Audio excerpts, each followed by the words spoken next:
Certains dictons ne sont pas évidents à comprendre, comme celui-ci par exemple. On a tant crié, on a tant chanté Noël, qu'à la fin, il est venu.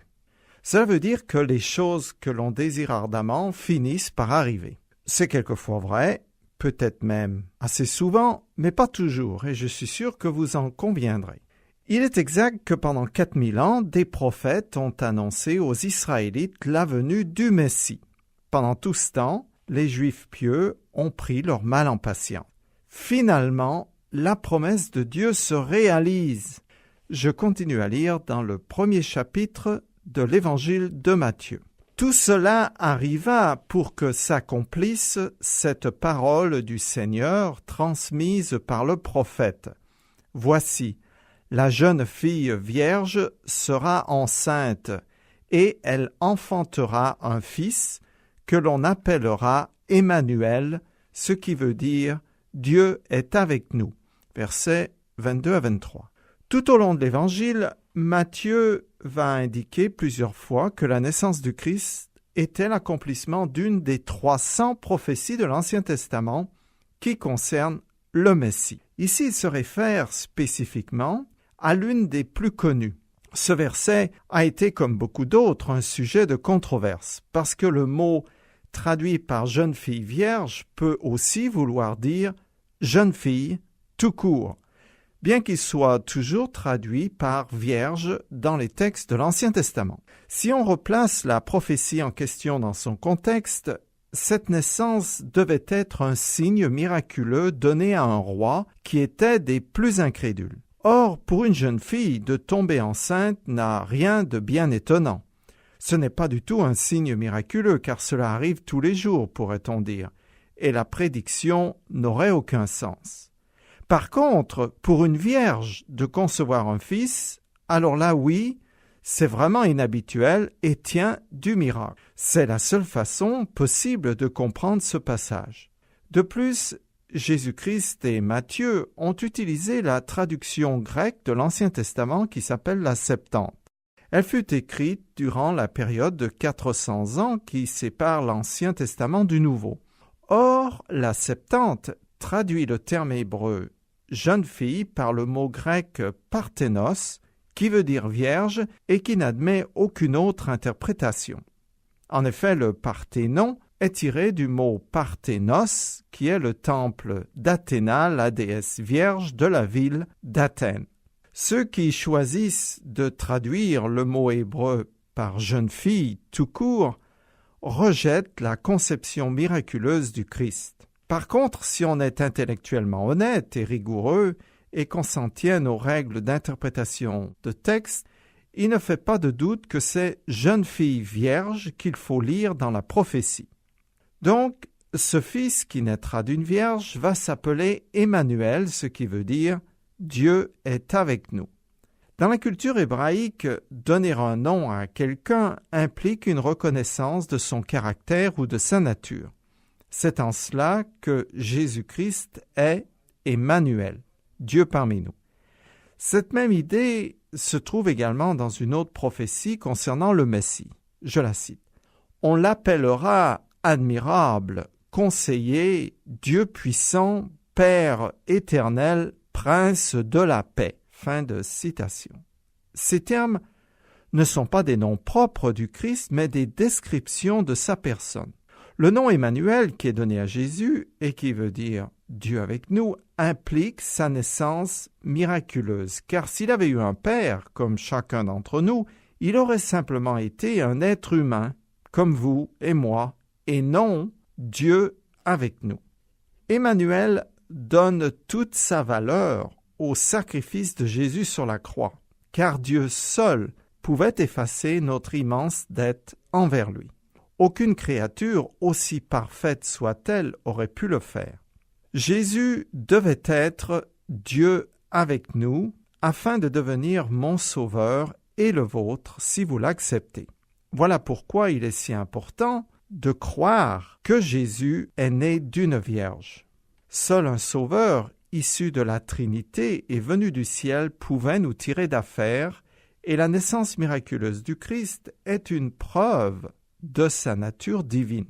Finalement, ce titre, Emmanuel, Dieu avec nous, fait écho à l'affirmation de Jésus à la fin de l'Évangile lorsqu'il dit « Je suis moi-même avec vous chaque jour jusqu'à la fin du monde ». Fin de citation. En effet, seul Dieu peut être avec chacun des êtres humains qu'il appelle, et cela du matin au soir. Je continue le premier chapitre de Matthieu. À son réveil, Joseph fit ce que l'ange du Seigneur lui avait commandé.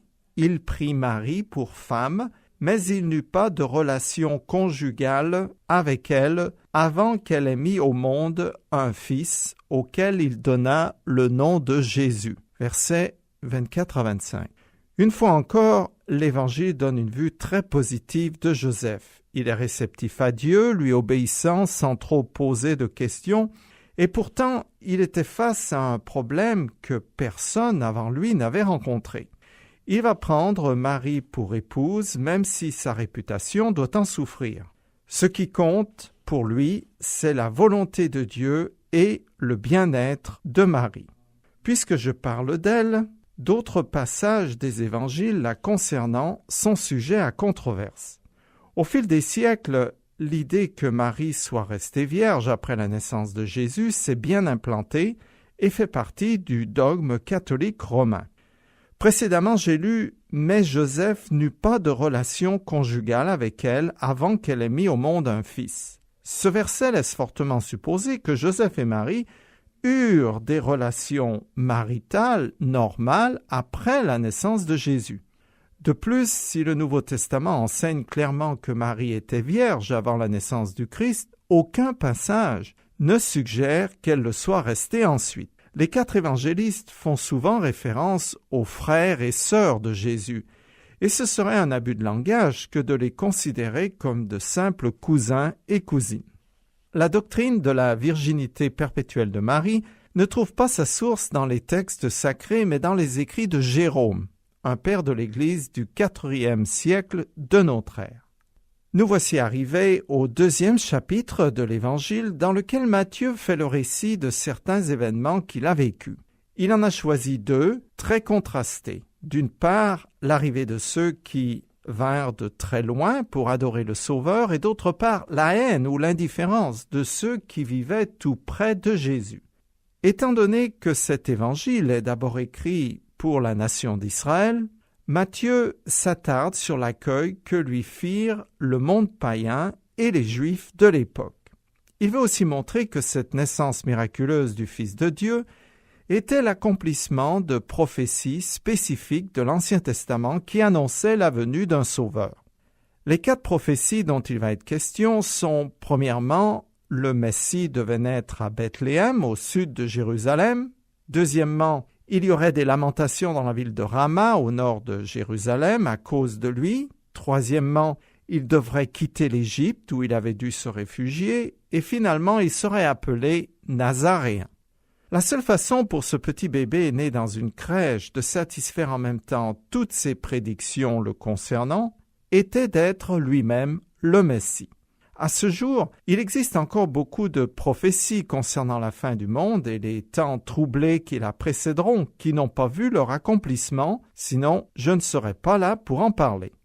Si on les examine toutes ensemble, on est confronté à un immense puzzle avec des morceaux fort compliqués dans tous les sens, au point où il paraît impossible de les accorder les uns avec les autres.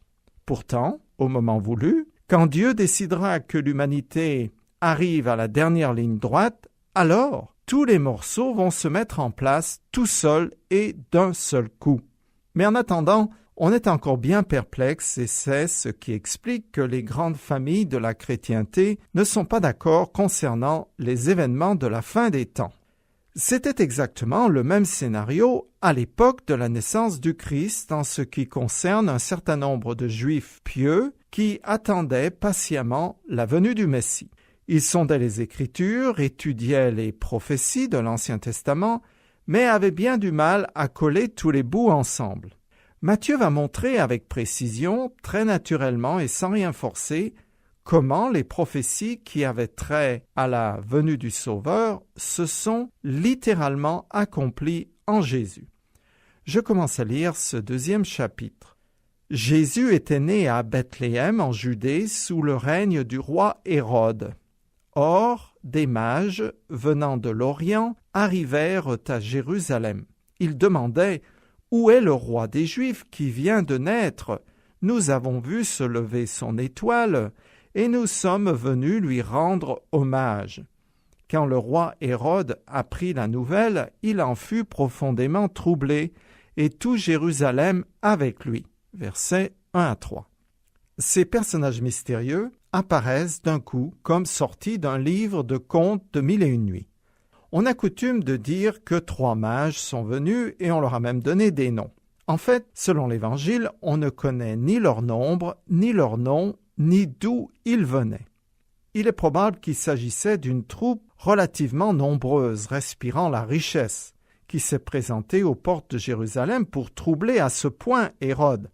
Ce roi despote était un descendant de Ésaü, le frère de Jacob, le fondateur de la nation juive. Ces 2 hommes étaient frères ennemis héréditaires. Ayant peur pour son trône, Hérode voulait connaître le fin mot de l'histoire, car il ne tolérait aucun rival. En effet, l'attente des Juifs pieux de cette époque était celle d'un libérateur qui, tel un nouveau David, rétablirait la dynastie de son ancêtre et assurerait la paix et la prospérité d'Israël. Hérode le Grand était une brute épaisse, réputée pour sa cruauté. Il avait déjà fait mettre à mort plusieurs membres de sa propre famille, dont sa seconde femme, Marianne, et 2 de ses fils, car il soupçonnait un complot. Il avait aussi fait exécuter 45 membres du Haut Conseil juif. Comme sa devise était « Je tire d'abord et je pose les questions ensuite », il avait peu d'adversaires en vie.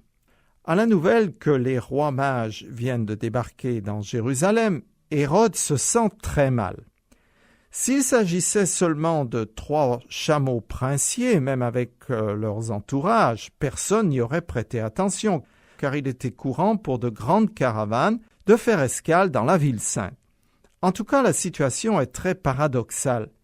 Ceux qui étaient les mieux placés pour reconnaître et honorer le Messie ne semblaient rien savoir et ne s'intéressaient pas à la rumeur comme quoi un personnage important venait de naître. Les érudits juifs, qui étaient censés connaître les Écritures et sonder les temps et les saisons, n'étaient au courant de rien.